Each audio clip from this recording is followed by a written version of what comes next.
నమస్తే. Welcome to our channel. Senior journalist Damu Balaji garu ఉన్నారు. వారితో మాట్లాడదాం. సార్ నమస్తే సార్. బంగ్లాదేశ్ జైలు నుండి 750 మంది ఖైదీలు తప్పించుకుని పారిపోయారన్న న్యూస్ వచ్చింది సార్. అయితే గత కొద్ది రోజులుగా బంగ్లాదేశ్‌లో చాలా పరిణామాలు ఎదుర్కొంటూ ఉన్నాయి. సో అసలు ఈ పరిణామాలు ఏంటి? ఎందుకని ఇలా జరుగుతుంది బంగ్లాదేశ్‌లో? అలాగే ఇది వరల్డ్ వైడ్ కూడా చాలా అందరూ షాక్ అయ్యారు ఈ న్యూస్. అంటే 750 ఖైదీలు తప్పించుకుని వెళ్ళడం అంటే చిన్న విషయం కాదు అని. సో దీని గురించి మీరు ఏమంటారు? బంగ్లాదేశ్‌లో జూలై నుంచి అల్లర్లు జరుగుతున్నాయి. దాన్ని మనం అల్లర్లు అంటున్నాం, వాళ్ళు రెవల్యూషన్ అంటున్నారు, విద్యార్థి విప్లవం అని. ఎందుకంటే ప్రధానంగా విద్యార్థులు పాల్గొన్నారు.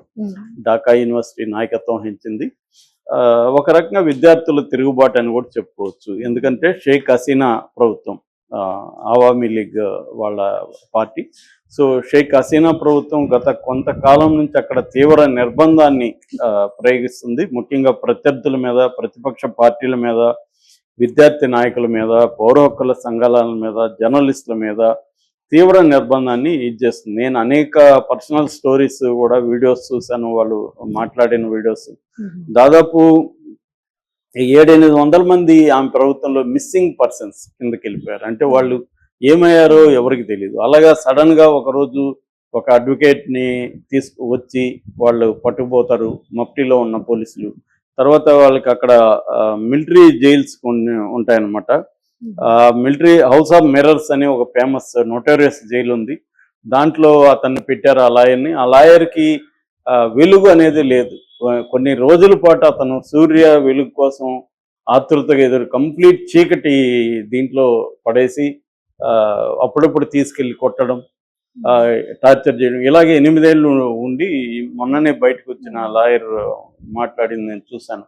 అలాగే చాలామంది వీళ్ళు ఈ ప్రభుత్వంలో మిస్సింగ్ పర్సన్స్ కావచ్చు, చంపేసిన సంఘటనలు బోల్డ్ ఉన్నాయి. వాళ్ళని అరెస్ట్ చేసి కేసులు పెట్టి జైళ్ళలో వేసిన సందర్భాలు ఉన్నాయి. అలాగే పెద్ద ఎత్తున చేసేసరికి ఏం చేశారంటే తిరుగుబాటు అనేది వీటన్నిటి రీత్యా అన్నిటికంటే ఇన్స్టిగేట్ చేసిన ఇది కోటా సిస్టమ్. కోటా ఏంటంటే బంగ్లాదేశ్ 1971లో విడిపోయింది పాకిస్తాన్ నుంచి. ఈస్ట్ పాకిస్తాన్ అనేవాళ్ళు విడిపోయి ఇక్కడ ప్రత్యేకంగా బంగ్లాదేశ్గా ఏర్పడింది. అప్పుడు భారత ప్రభుత్వం కూడా బంగ్లాదేశ్ విముక్తి పోరాటానికి సహాయం చేసింది. ముజిబుర్ రహమాన్ దీంట్లో జరిగింది, వీళ్ళ నాన్న షేక్ హసీనా వాళ్ళ ఫాదర్. సో ఆ టైంలో అక్కడ పాల్గొన్న వాళ్ళ పిల్లలకి, మనవాళ్ళకి, మనవరాళ్ళకి, వాళ్ళకి ఇంకా కోటా ఇస్తూనే ఉన్నారు అన్ని దీంట్లో. ఆ కోటా వల్ల ఏమవుతుందంటే విద్యార్థులకి ఆల్రెడీ నిరుద్యోగం పెద్ద ఎత్తున ఉంది, విద్యార్థులకి వాటాలు రావట్లేదు. ఈ కోటా పేరుతో హసీనా బంధువులు వీళ్ళకే ఇచ్చేస్తున్నారు. వీళ్ళందరూ ఉద్యమంలో పాల్గొన్నట్టు రికార్డులు క్రియేట్ చేసేసి వాళ్ళకే టాప్ పొజిషన్లో సివిల్ సర్వెంట్స్ అంతా కూడా హసీనా బంధువులతో నింపేసింది. సో దాంతో తీవ్రమైన వ్యతిరేకత వచ్చింది.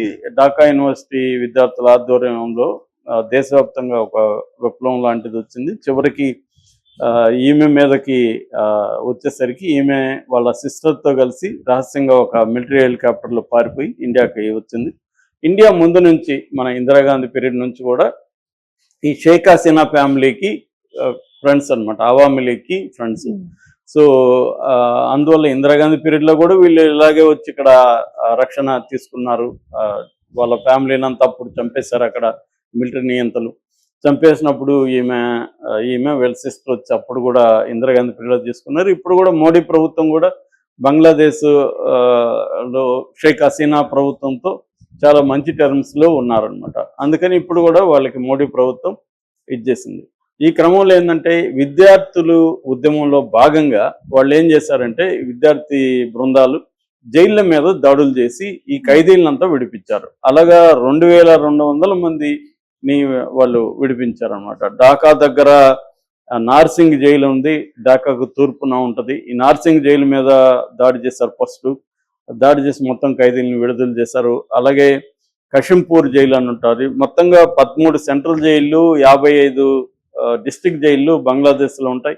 ఈ జైళ్ళన్నిటి మీద ఈ స్టూడెంట్ లీడర్స్ బృందాలు వెళ్ళి దాడులు చేసి విడిపించేశారు. 2200 మంది వచ్చేసారు. అయితే ఇందులో నేను ఇందాక చెప్పినట్టుగా జర్నలిస్టులు వీళ్ళే కాదు, లాయర్లు, జర్నలిస్టులు, ప్రజాస్వామ్యం కోసం పోరాడే వాళ్ళు వీళ్ళే కాకుండా కరుడు గట్టిన నేరాలు చేసిన వాళ్ళు, హంతకులు, ఉరిశిక్ష పడిన వాళ్ళు, ఉగ్రవాదులు వీళ్ళందరూ కూడా ఉన్నారు. వీళ్ళందరూ కూడా బయటకు వచ్చేసారు. సో దాని తర్వాత ఇప్పుడు ఒక కొత్త గవర్నమెంట్, మహమ్మద్ యూనస్ అని ఎకనామిస్ట్, ఎకనామిక్స్లో నోబెల్ ప్రైజ్ వచ్చిన వ్యక్తి, మైక్రో ఎకనామిక్స్, ఆయనకి నోబెల్ ప్రైజ్ వచ్చింది. ఆయన్ని విద్యార్థి నాయకులు, మిలిటరీ నాయకులు తీసుకొచ్చి ఆయన్ని ఇప్పుడు కేర్ టేకర్ లాగా పెట్టారు. ఇంకా ఆయన ప్రధానమంత్రి కానీ ఏమీ పదవి లేదు, ఆయన అడ్వైజర్ అన్నట్టు. సో ఇప్పుడు మంత్రులకు కూడా అడ్వైజర్లని పిలుస్తున్నారు, మిగతా మంత్రులను ఎవరు పిలవట్లే. కొంతమంది అడ్వైజర్లను పెట్టుకొని ఆయన చీఫ్ అడ్వైజర్గా ఉంటున్నాడు.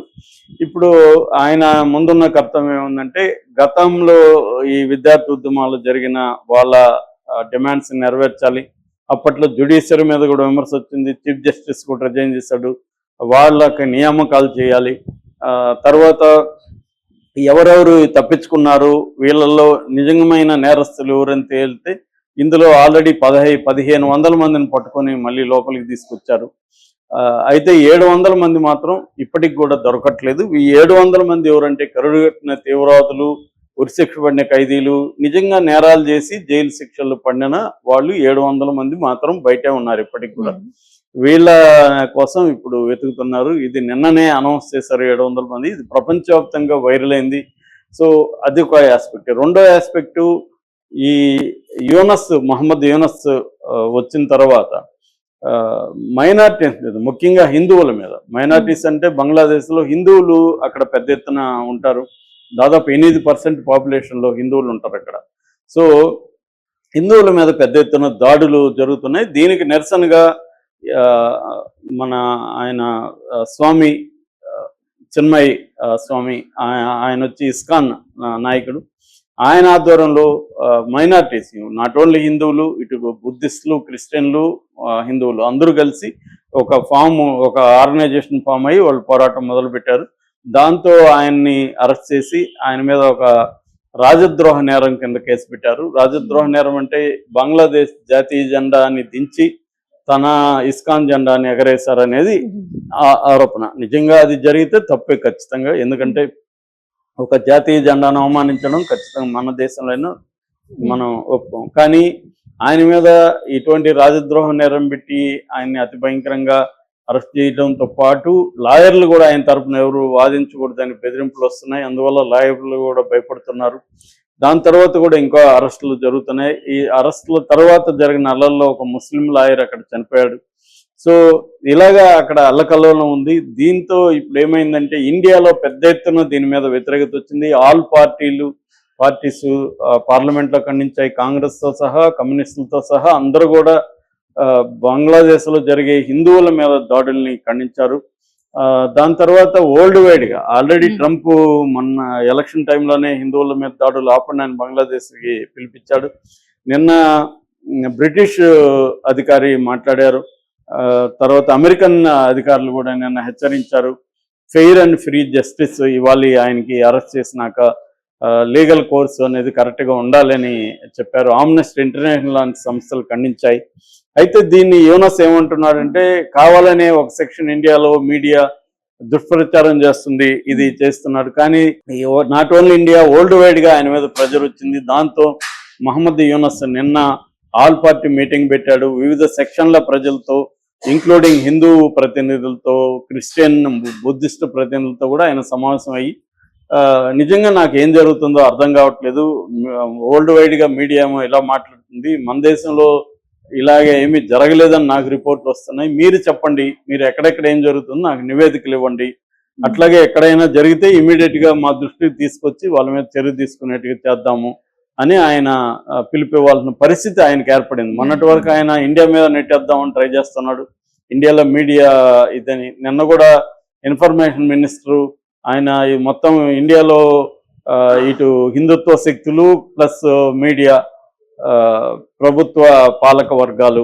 వీళ్ళు దుష్ప్రచారం చేస్తున్నారు, సామాన్య ప్రజలేమో బంగ్లాదేశ్కి మద్దతుగా ఉన్నారని ఆయన ప్రకటించారు. నిజానికి సామాన్య ప్రజలు ఎవరు బంగ్లాదేశ్కి మద్దతుగా లేరు. ఇండియా మొత్తంగా కూడా బంగ్లాదేశ్లో హిందువుల మీద కానీ మిగతా మైనారిటీస్ మీద జరిగే దాడుల్ని అందరూ కూడా ఖండిస్తున్నారు. ఇక్కడ అదే అర్థం చేసుకోకుండా ఆయన మాట్లాడాడు. ఆయనకు వ్యతిరేకత తీవ్రంగా ప్రపంచవ్యాప్తంగా వచ్చేసరికి ఇప్పుడు ఆయన పద్ధతి మార్చుకొని అసలు ఏం జరిగింది అనే వైపుగా వెళ్తున్నారు.